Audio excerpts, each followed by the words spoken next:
Hello, welcome into this second part of building this arrangement on this on Studio One. I'm just generally showing you how to build an arrangement for this trailer for Star Wars. You can see moved on from the first part of this video that I've actually I got as far as that. I think I got halfway through the first part of the video.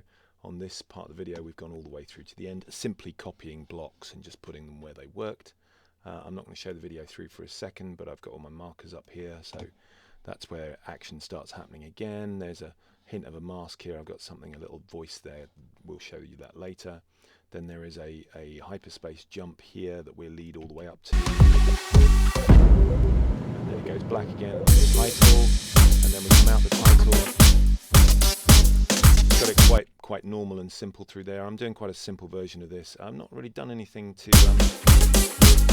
we could put something on the hill there if we wanted to. Let's just see what happens if we put a sweep up to that hill moment. I'm already sort of in a build at that point, so I'm not going to really do too much. What else have we got? We've got, this is the blank at the very end of the trailer, and then there's the actual end of the trailer. So all I've got there is another copy of the thing I did for the ship jump earlier. So there are some parts I haven't used down here. A little drum fill there. We could check that out.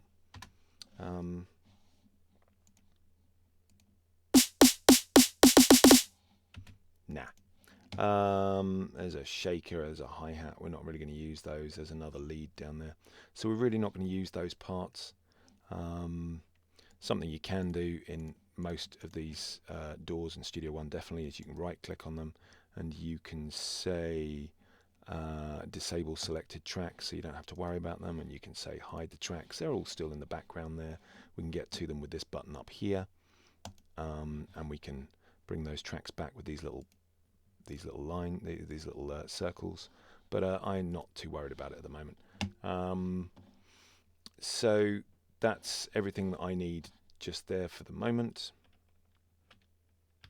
Purpose of today's video is to show you a little bit of mixing and to show you some finer cuts.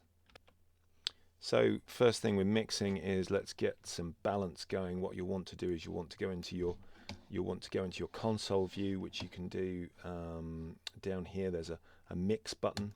You press that mix button and you bring your console view up. It's got this nonsense down the end usually. I don't usually like that, so I'm going to take that one off, and I'm going to take instruments off because we're not using any MIDI instruments.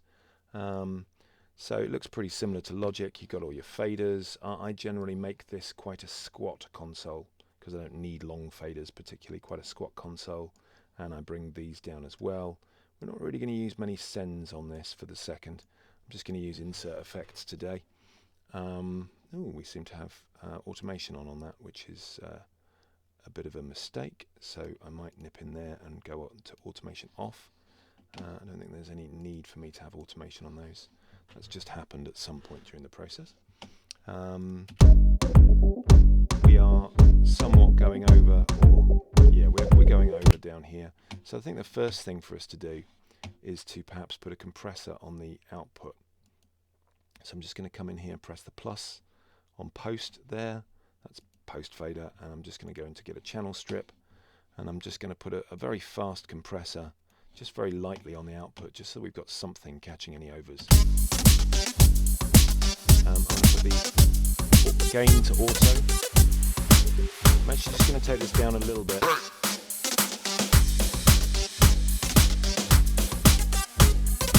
Seem to be still going over a bit, so I'm going to take it down just a little bit. Gives us a vague idea of that. This compressor coming on. Yeah, if you look down here, every time it compresses, there's a little yellow bar that dips down from the 0 point there. You can probably see it just a bit better if I stop having this as very squat. There you go. There's a little bar there, so it's compressing quite a bit there. Compressing about 3 dBs. It's about as much as you want. This one's vaguely showing any compression. This light's kind of flickering just the tiniest bit. It's always been my littlest annoyance with this, that this light doesn't work particularly well. But once you've got this yellow that you're watching, you can see perfectly well what the compressor's doing. So that shows you gain reduction just there. So we're going over a tiny bit, but I wouldn't worry about that too much just at the moment. We can always fix that later when we just finish up our mix. It might be a good idea to have this off auto and just pop this down just a tiny bit. That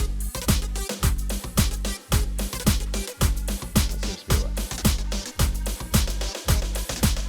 Okay. So there's our gain. Let's again make this shorter so we can see our arrangement when we're mixing. Other things that we can do is we can make those tiny so we can see the whole of the mix at the top. That's quite nice, and I generally like to see my whole arrangement while I'm working. So, things that we could do. We can use echoes, so we're on 110. We could see what echoes sound like. Let's use a bit of a delay on that. Might get too confusing. So that's not too bad. It's a bit confusing. One thing I might do with that is I might put a high cut, which is like a little EQ in here. I might just take some of the treble off there.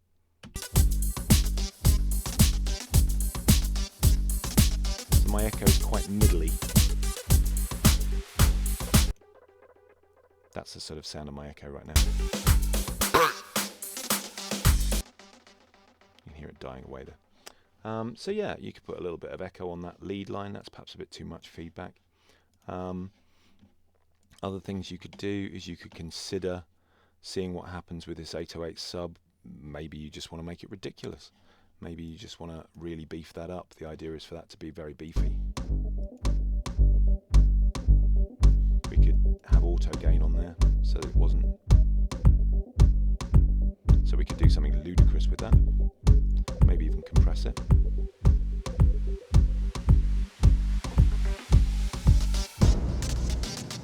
Quite like that. Without it, well, they're very similar actually. So there's not actually an awful lot except bass in this. So turning the bass up on it is just really turning the volume up on it, and then putting the auto volume is turning the volume back down again. So it's not really doing very much. But I might just keep it there for the minute.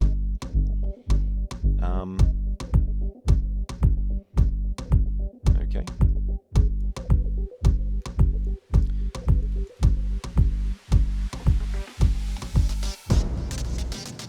I actually think that this impact could be a bit bassier.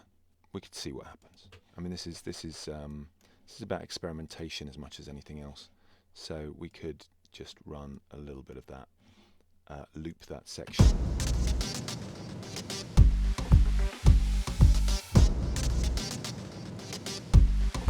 Don't want the low cut on. Just see what happens if we. I quite like that. Turn it down a little bit. Makes it a little bit more ominous. Other things, I might put a reverb on this snare. Let's put a little reverb on this snare. I could at this point, I could go for a effects channel reverb. That's what I normally do. Just today we're just not going to do that. We're just going to insert reverbs when we want them. So I'm just going to put a little mix verb on this snare. Slightly smaller than that.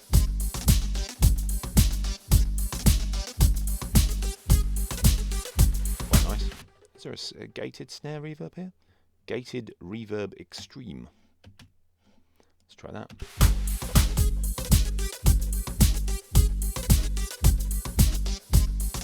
It's quite electronic. I like that.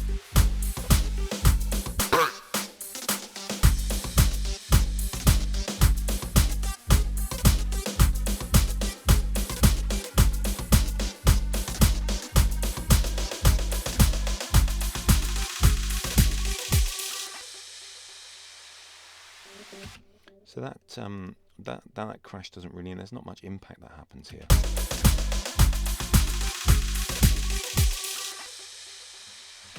I'm not sure what we should do for that. I think we should leave it for the minute because there's so much sound coming in from the rest of the track at that point. Little things you might consider are a few more sweeps being a bit shorter so that we can actually fade this sweep in and pull that in the middle there, so this is a much quicker sweep.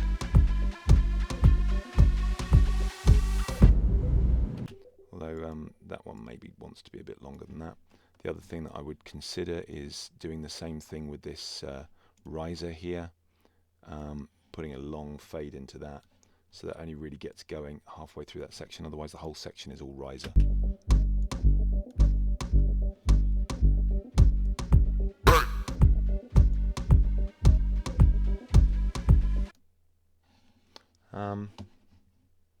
Right, let's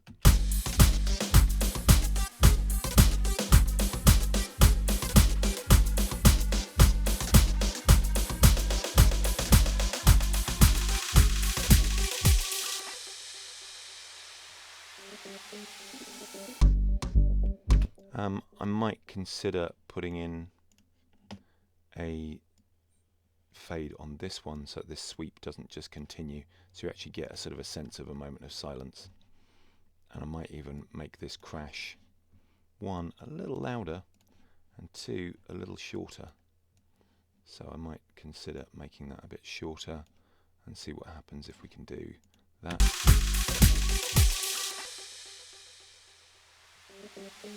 So it's just a sense that there's a moment of silence there. We'll just see how that's going. That riser perhaps continues a little too far on. Might just fade that out a tiny bit.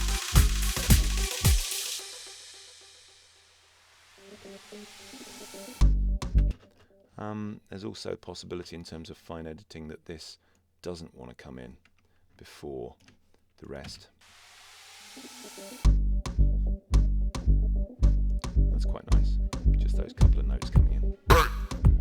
Right, let's get on to these fellas. What is the purpose of these fellas? Well, I quite like this little robot voice that goes break.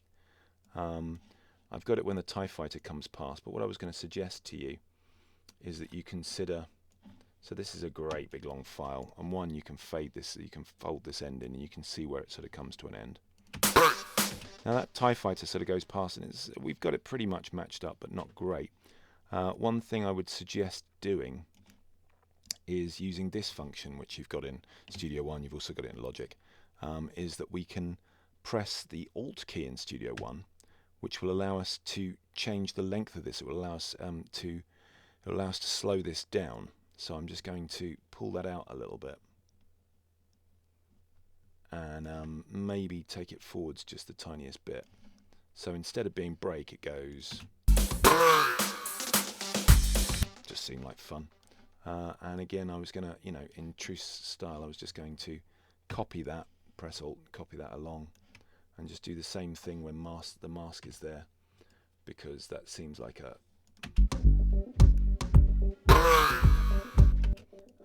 But more than that, perhaps let's on this, let's put a little echo. Let's put an echo on that.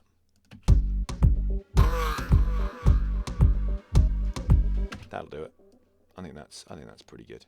So for some basic cuts there, obviously a lot of what you've got to do to get this really correct is to do some finessing and to really muck around with those moments so that you've got some real shades of light and dark. What you're really after here are sort of sweeps, so that it sweeps up.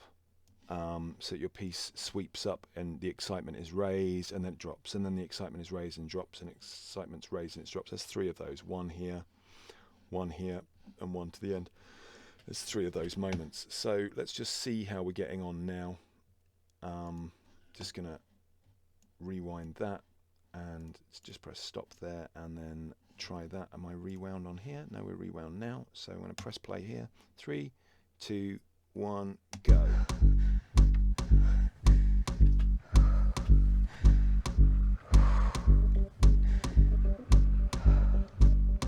passed on all we know. 1,000 generations live in you now.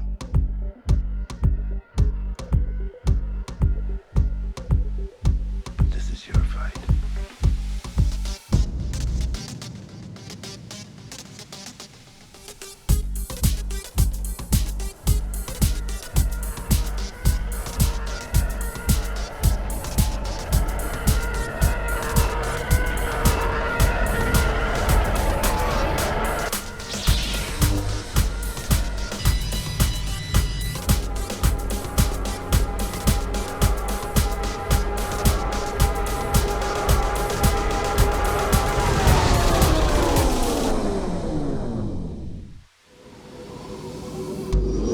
That works quite well coming in there.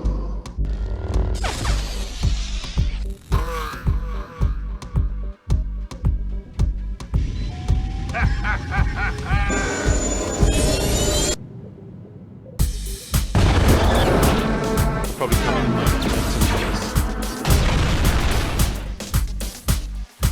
We'll always be with you. No one's ever really gone. It's not bad. It's not bad. I haven't completely finessed all of the cuts back there, and perhaps the most disappointing one was when it came back in. This is a little too sudden. To try and get that exactly beat perfect without video in Studio One is really hard. So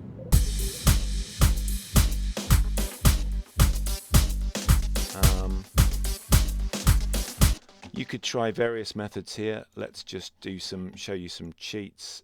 You could we could just grab all of these files and just see what happens if we fade them in a little bit. So we could do that. We could fade those in, bring this one in, and just see what happens if that fades in.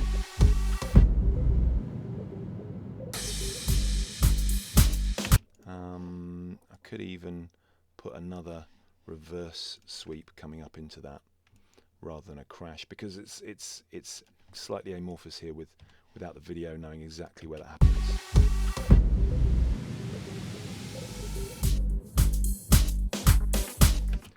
The only one I don't like is the snare fill. That comes in far too hard, far too early. So I'm going to take that, fade that right back, and then probably run this back a little further.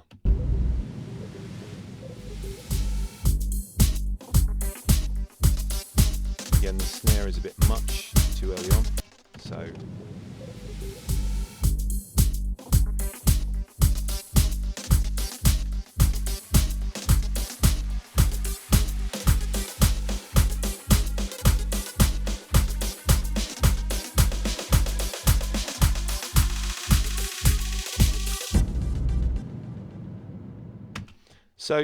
that's as far as we're going to take that for the second. I'm going to move on in a couple of moments, if you'd like, just talking about some other slightly higher functions. So mainly in the console view. Again, you can get the console view by this mix button down here. It's really handy. Little things like, let's just have a look and see what happens if we use this kick to alter a compressor here. I'm going to put a different compressor in. I'm just going to put another compressor in there, a channel strip there on the insert, and let's just try a little bit of sidechain compression. So what I'm going to do is I'm going to go from where the kick is, and I'm going to pop in here and say in Ascend I want a sidechain, and I'm going to want that in the main inserts one. So sidechain, not to the main post fader, but main, which is this channel, main, inserts, which is there. So that channel strip there is that one. So I'm going to say yes to that, and I'm going to see what happens if we sidechain compress. So what I'm going to do is the compressor detects loud noises and then turns things down. In this case, it's turning down the entire mix. And the loud noise it would normally detect is the entire mix. It would listen to the whole mix and go, oh, that's a bit loud, I'm going to turn it down. But sidechain compression means that you can feed it a different signal. So I'm going to feed it the kick drum, and when it detects loud kick drums, it's going to turn the whole mix down. So we should be able to get this kind of breathing sense from our mix, which is very, all the young people like that these days. So there's the kick drum doing that. I'm just going to loop this section. I'm going to turn this compressor off, this one here in post. I'm just going to pop in there and see what we've got.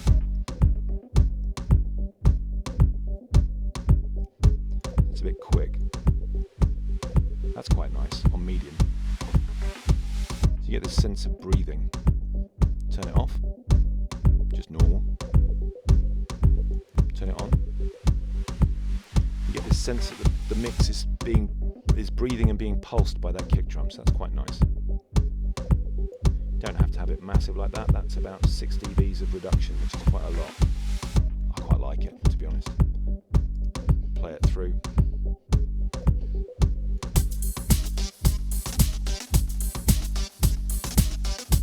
Certainly adds a modern feel to everything.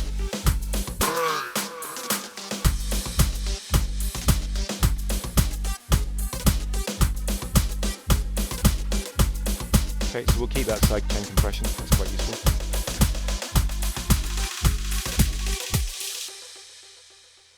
Obviously it's not happening here, there's no kick drum.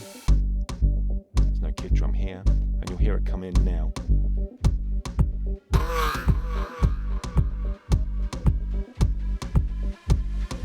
That kick drum should probably come in at the mask moment, shouldn't it really? So let's just do that.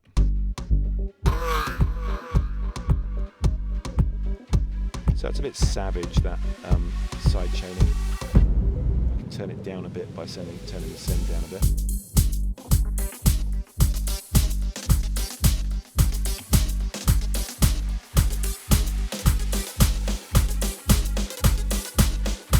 Really don't like that snare fill very much.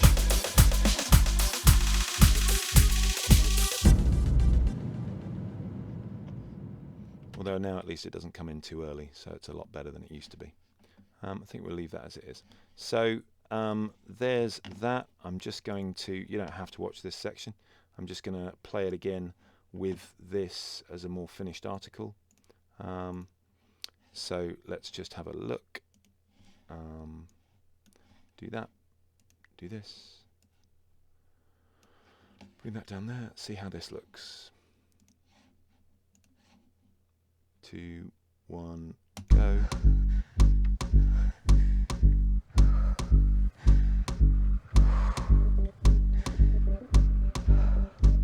We've passed on all we know. 1,000 generations live in you now.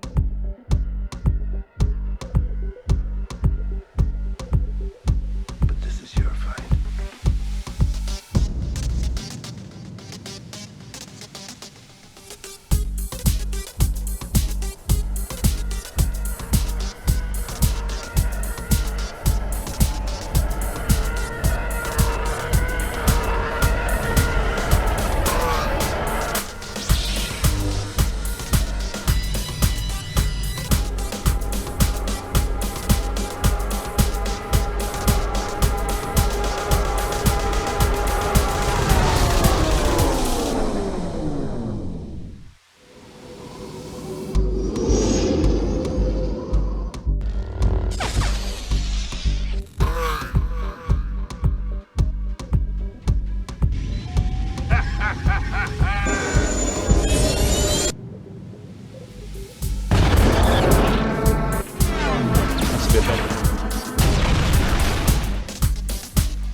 We'll always be with you.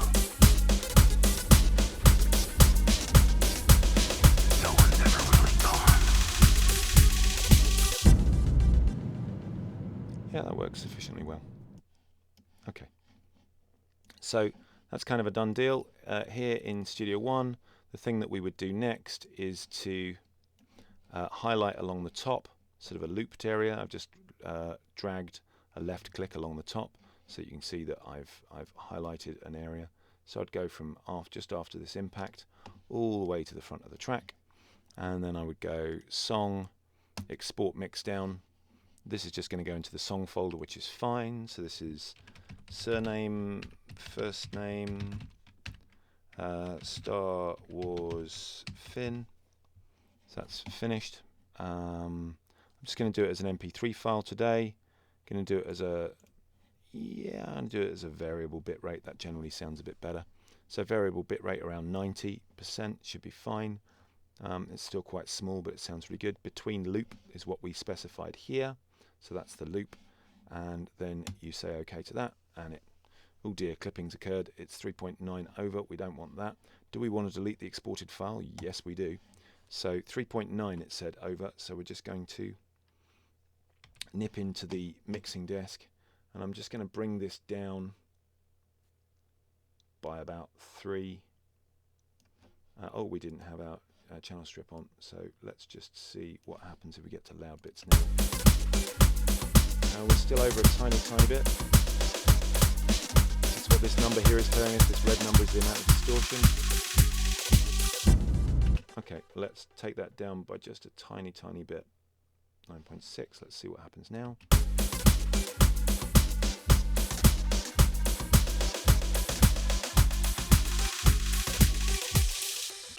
Let's take that down just the tiniest bit more. That'll do. So we don't want a quiet mix, but what we do want is to make sure that we're not distorting. So I'm going to go song, export mix down again.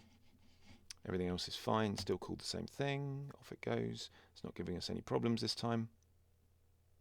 Okay.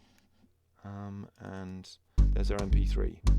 Now we can put that into Windows Movie Editor. If you've got Windows Movie Editor. But if you wanted to, you could put it into Windows Movie Editor, which is, where are we? Video Editor. You can stick it in Video Editor with the video, even the video which hasn't got the count in on it, and they just both go from the start. So you've got access to both of those, and you could then perhaps put it into Windows Video Editor and then mix it out and have your own MP4 of the entire job. Might be fun. Okay, so that's how we do that. That for the college purposes, that MP3 is going to have to be uploaded into your collaboration area. Okay, thank you very much.